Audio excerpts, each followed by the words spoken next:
So 2024 to 2026 என்னை பொறுத்த வரைக்கும் sir, it will give two things.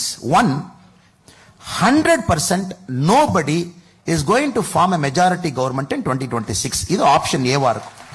So Tamil Nadu will see a pure first time alliance in 2026, option 1.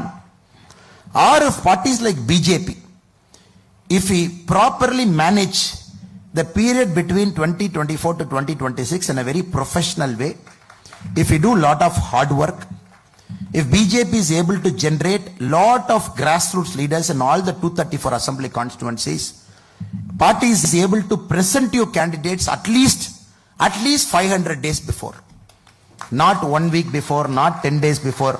500 நாட்களுக்கு முன்பு 234 தொகுதிக்கும் பாரதிய ஜனதா கட்சி உங்களுக்கு வேட்பாளரை அறிமுகப்படுத்தினால் 2026 பாரதிய ஜனதா கட்சியினுடைய காலம். பட் உங்களுக்கு தெரியும், ஒரு தேசிய கட்சியில்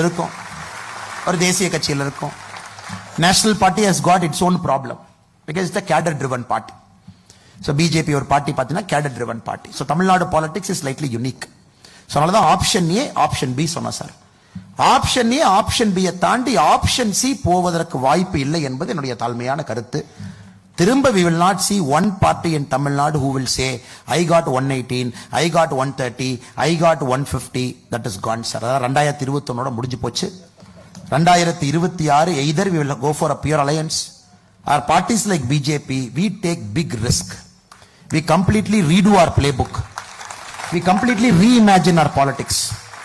We put our candidates 500 days before the model code of conduct. Then it is BJP's election sir. அதனால எப்படி அது போகுதுன்னு பொறுத்திருந்து பாப்போம் சார். ஏன்னா என்னுடைய கிரேடுக்கு my rank and pay, I can only disclose this much. Then everybody has to take that extra bit of courage. எல்லாரும் அந்த extra bit of risk தமிழ்நாடுக்காக எடுக்கணும். But the party is ready, the cadres are ready. We believe it is our time. So I see a wonderful future for Tamil Nadu people. ஒரு வித்தியாசமான அரசியல் 2025 களத்தில் இருக்கும் என்பது என்னுடைய தீர்க்கமான ஒரு நம்பிக்கை.